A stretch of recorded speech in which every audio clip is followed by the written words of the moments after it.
One of the constants here at the Rich Lieberman Media Zone has been the out and out pathetic state of affairs at KCBS. They have become a joke. They have become a mockery. And fill in the blank. Phil, use your own adjective. It's a joke. I've gotten word from a number of people, but among them, a very vital, accurate source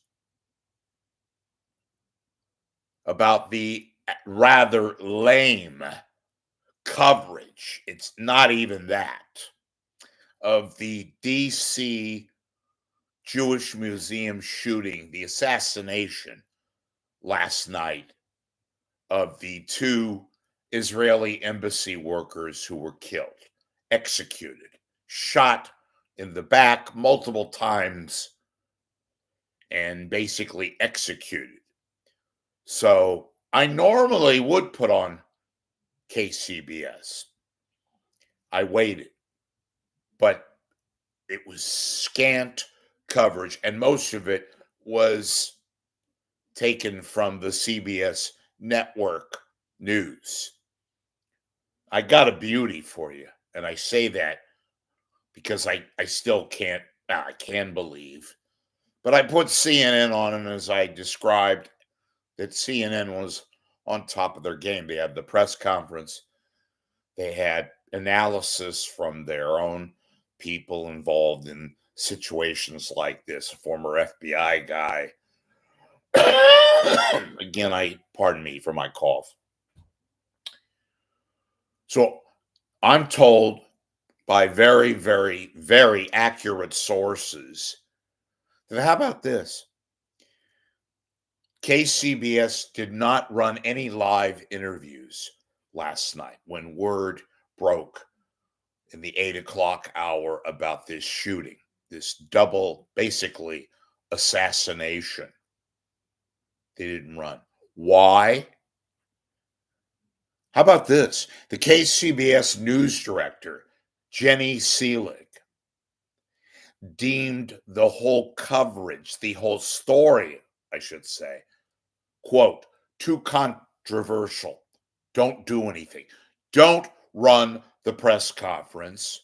Don't pick up any of the people who were talking at the presser. Mind you, at the press conference, you had the mayor of Washington, D.C., you had the attorney general who was at the event where the double outside the building where the double assassination took place. Pam Bondi, the attorney general, the Washington, D.C. attorney, district attorney was present.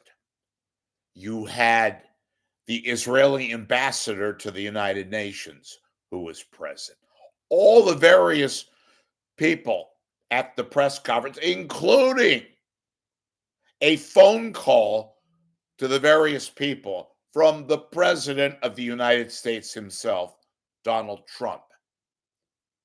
Again, KCBS did not cover the press conference, barely even acknowledged the story, went instead with network coverage from CBS News. Why?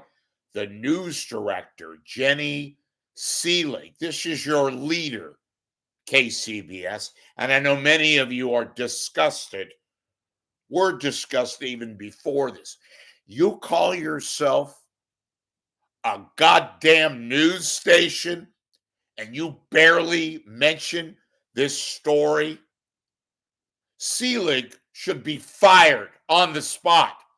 Seelig, at the very least, should have been reprimanded. But that is not the case. To deem this, and this was the reason, I've got this basically from the horse's mouth, too controversial.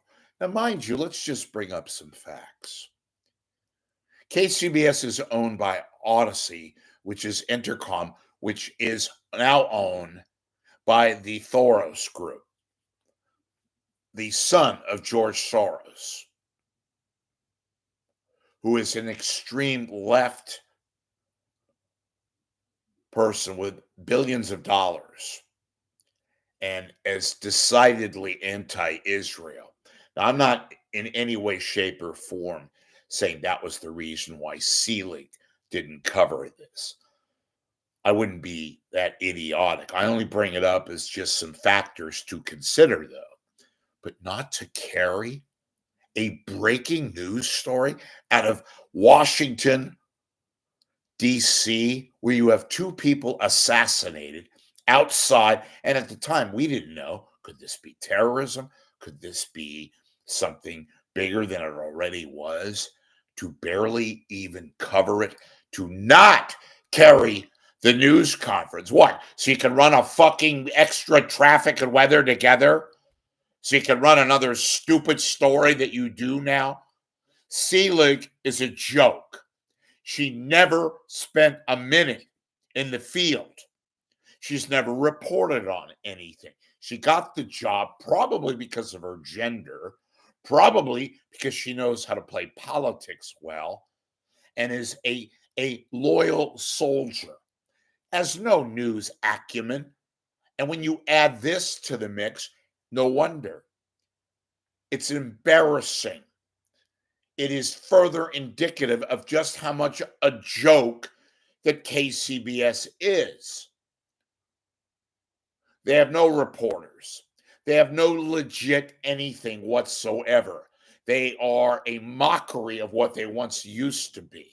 And the ratings indicate it. And the only reason why they survive, folks, is the fact, as I have pointed out many a times, KCBS is basically a monopoly. Nobody covers the news here on radio. KCBS, thus, is allowed to provide daily evidence of a mockery, of revolving anchors, mostly revolving because it's cheap, so they don't have to spend any money. Idiotic reporters. There's one or two that are decent, credible. People who have no business to be on the air are on the air.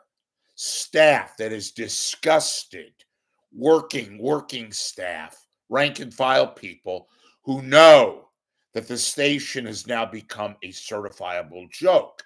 God forbid, if major news break, for hell, for that matter, if any news breaks at that time of the day, time of the night, you're not going to get any cohesive coverage at KCBS. Hell, you're not going to get any coverage. But not to carry a press conference because you deem it as too controversial? What are you afraid of?